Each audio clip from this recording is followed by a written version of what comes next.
ಪ್ರಮುಖವಾಗಿ ಈಗ ನೋಡಿದಾಗ ಈ ಚುನಾವಣೆಯಲ್ಲಿ ನಾವು ಮತ್ತೆ 400 ಗೆಲ್ತೀವಿ, 400 ನಮಗೆ ಅಂತ ಹೇಳ್ತಾರೆ. 400 ಯಾಕೆ ಗೆಲ್ಲಬೇಕಪ್ಪ ನೀನು? ನೀನು 400 ಗೆಲ್ತೀನಿ ಅಂತ ಹೇಳಕತ್ತಿ ಅಂದರೆ ನಿನಗೆ ಹೆದರಿಕೆ ಶುರು ಆಗೈತಿ. ಯಾಕಂದ್ರೆ 10 ವರ್ಷದಲ್ಲಿ ನೀನು ಏನೂ ಮಾಡೇ ಇಲ್ಲ. ಏನು ಮಾಡಿದೆ 10 ವರ್ಷದಲ್ಲಿ? ಸರಿ, ನಮ್ಮದು ಹುಡಿ ಧಾರವಾಡ ತೊಗೊಳ್ಳೋಣ, 100 ಸ್ಮಾರ್ಟ್ ಸಿಟಿ ಅಂತ ಹೇಳಿದೆ. ನಾವು ನಂಬಿದ್ವಲ್ಲ, ಒಂದು ಸ್ಮಾರ್ಟ್ ಸಿಟಿ ಆದ್ರೆ ಅದಕ್ಕೊಂದು ಹೆಚ್ಚು ಅನುದಾನ ಬರುತ್ತೆ. ನಾವು ಬೆಂಗಳೂರಿನಂಥ, ಮದ್ರಾಸ್ನಂಥ ದೊಡ್ಡ ದೊಡ್ಡ ಪಟ್ಟಣಗಳಿಗೆ ವಲಸೆ ಹೋಗುವ ಅವಶ್ಯಕ ಬೇಡ. ನಾವು ಇಲ್ಲೇ ಇರ್ಬೋದು. ನಮಗೆ ಬೇರೆ ಬೇರೆ ವಸತಿಗಳು, ಶಾಲಾ ಕಾಲೇಜುಗಳು ಬರುತ್ತವೆ, ಕಾರ್ಖಾನೆಗಳು ಬರುತ್ತವೆ, IT ಬರುತ್ತೆ, ಇನ್ನೊಂದಷ್ಟು ಡೆವಲಪ್ಮೆಂಟ್ ಆಗುತ್ತೆ, ಇಲ್ಲಿಯ ಸ್ಥಳೀಯರಿಗೆ ಕೆಲಸ ಸಿಗುತ್ತೆ, ಅದರಿಂದ ಜೀವನ ಹಸನಾಗುತ್ತೆ ಅಂತ ಅಂದ್ಕೊಂಡ್ವಿ. ಮಾಡಿಯೇನು ಅದ್ರ ಹೆಸರಿನಲ್ಲಿ ಅನೌನ್ಸ್ ಮಾಡಿದೀವಿ ಹುಬ್ಳಿ ಧಾರವಾಡ ಅಂತೇಳಿ, ಅಲ್ಲಿಂದ ದುಡ್ಡು ಬಂತು. ಅದು ಏನಾಗೈತೆ ಕೆಲಸ? ಒಂದು ಟ್ರೈನ್ ಸ್ಟಾರ್ಟ್ ಅದೊಂದು ಹಳಿ ತಪ್ಪಿದ್ರೆ ಹೆಂಗೆ ಅಲ್ವಾ? ಸೊ ಬಂದು ಕೂಡ ಈಗೇನು ಮಾತಾಡಕತ್ತಿ? ಔರಂಗಜೇಬು ಮಾತಾಡಕತ್ತಿ, ಓಬವ್ವ ಮಾತಾಡಕತ್ತಿ, ಯಾವುದೋ ಒಂದು ಕೊಲೆ ಪ್ರಕರಣ ಮಾಡಕತ್ತಿ, ರಾಜಕಾರಣ ಮಾಡಕತ್ತಿ. ಇಬ್ರೂ ಅದನ್ನ ರಾಜಕಾರಣ ಮಾಡ್ಕೊಂಡು ಕುಂತ್ಕೊಂಡು ಅದು ವೈಯಕ್ತಿಕ ಸಮಸ್ಯೆ ಹಂಗೆ ಯಾಕೆ ಮಾತಾಡಕತ್ತೀರಿ ನೀವು? ನಮ್ಮ ಸಮಸ್ಯೆ ಏನು ಹೇಳಿ? ಒಂದು ಸಮಾಜವಾಗಿ ಒಂದು ಕೊಲೆ ಆದರೆ ಯಾಕೆ ಹಿಂಗಾಗ್ತದೆ? ಹೆಣ್ಮಕ್ಳ ಮೇಲೆ ಗಂಡು ಹುಡುಗರು ಯಾಕೆ ಈ ಥರ ಮಾಡ್ತಿದ್ದಾರೆ? ನಮ್ಮಲ್ಲಿರೋ ವಿಕೃತಿ ಏನು ಅಂತ ನಾವು ಮಾತಾಡಬೇಕು. ಒಬ್ಬ ಹೆಣ್ಮಗಳ ಸಾವಿನ ಬಗ್ಗೆ ಬಂದು ರಾಜಕಾರಣ ಮಾಡ್ತೀರಿ. ಪ್ರಮುಖವಾಗಿ ಅಂತಂದರೆ BJP ಬೇಡ ಅಂದರೆ BJP ಮುಖಕ್ಕಿಂತ ಮೋದಿ ಮುಖ ನೋಡಿ ಓಟ್ ಹಾಕಿ. ಅದು ಹೆಂಗಾಗೈತ್ರಿ? ಇಡೀ ಪ್ರಜಾತಂತ್ರದಲ್ಲಿ, ಸಂವಿಧಾನದಲ್ಲಿ ರಾಜರ ಆಳ್ವಿಕೆ ಬೇಡ ಅಂತಲೇ ನಾವು ಡಿಸೈಡ್ ಮಾಡಿದ್ದು. ಇವಾಗ ನಮ್ಮ ಪ್ರತಿನಿಧಿ ಬೇಕಾ, ನಿನ್ನ ಮುಖ ಬೇಕಾ ನಮಗ? ನೀ ಬರ್ತೀಯ ನಿಲ್ಲಿ ಕುಂದ್ರಕ್ಕೆ? ನಮ್ಮ ಪ್ರತಿನಿಧಿನ ಯಾಕೆ ಆರಿಸ್ಬೇಕು? ನನ್ನ ಮುಖ ನೋಡ್ಕೊಂಡು ಓಟ್ ಮಾಡಿ ಅಂದರೆ ಕಳ್ಳರು, ಕಾಕರರು, ಯಾರಾದರೂ ಕೆಲಸ ಮಾಡೋರನ್ನ ಹಾಕ್ಬಿಟ್ಟು ಆಮೇಲೆ ಏನಾಕೈತಿ?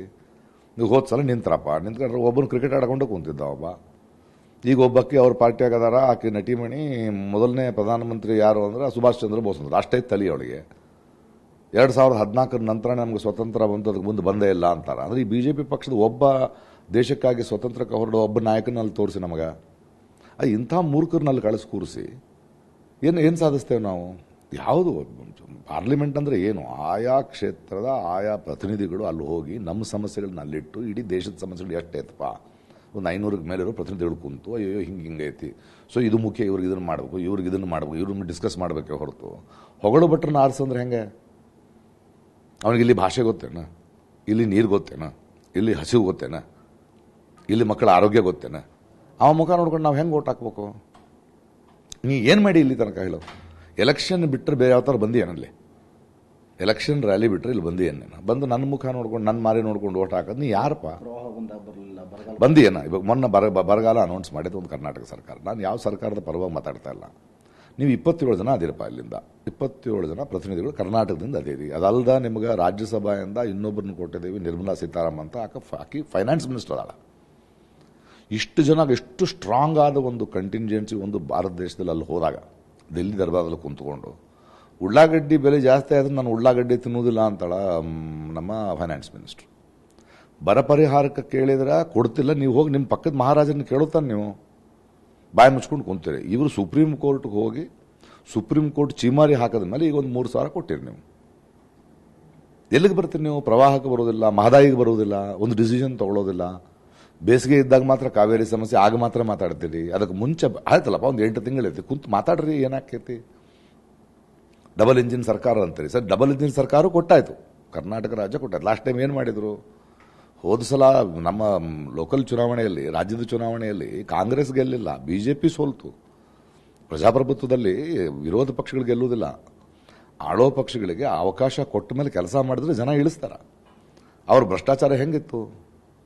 ಆ ಮುಖ ಇಟ್ಕೊಂಡು ಮತ್ತೆ ಈಗ ಮತ್ತೆ ಹೆಂಗೆ 6 ತಿಂಗಳಾಗಿಲ್ಲ ಮತ್ತೆ ಬಂದು ಕುಂತು ಇವ್ರದ್ದು ಅಲ್ಲ ಅವರಲ್ಲ ಅಂತ ಹೆಂಗೆ ಕುಂದಿರ್ತೀರಿ ನೀವು? ನಿಮ್ಮ ಮೈತ್ರಿಗಳೇನು? ನೀವು 400ಕ್ಕೆ ಮೇಲೆ ನಾನು ತಗೊಳ್ತೀನಿ ಅಂತ ನೀವು ಹೇಳಿದ್ರಿ.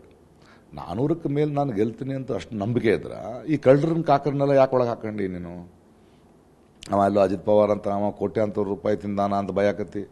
ಎಲೆಕ್ಷನ್ ಆದ ತಕ್ಷಣ ಅವ ಬೇಕು ನಿನಗೆ? ನಿನ್ನ ಪಕ್ಷದೊಳಗೆ ಬೇರೆ ಪಕ್ಷದ ಲಫಂಗರೇ ಸೇರಾರಲ್ಲ. ಭ್ರಷ್ಟಾಚಾರ ನಾನು ತೆಗೆದು ಜೈಲಿಗೆ ಹಾಕ್ತೀನಿ ಅಂತೀಯೇ.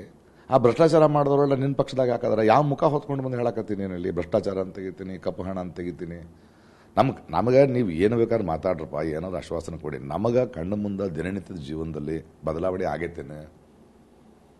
ಎಷ್ಟು ದಿನ ಈ ಸುಳ್ಳನ್ನು ಕೇಳ್ಕೊಂಡು ಬಂದಿರ್ಬೇಕು ನಾವು ಯಾವ ಪಕ್ಷ ಅಲ್ಲ, ಬಟ್ ಇರೋರ್ನ ಇಳಿಸ್ಬೇಕು. ಬಟ್ ನೀವು ಇರೋರ್ನ ಇಳಿಸಿ ನಿಮ್ಗೆ ಶಕ್ತಿ ತೋರಿಸ್ದಿದ್ರೆ ಮುಂದೆ ಬರೋನಿಗೆ ಭಯ ಎಲ್ಲ ಬರ್ತೈತಿ.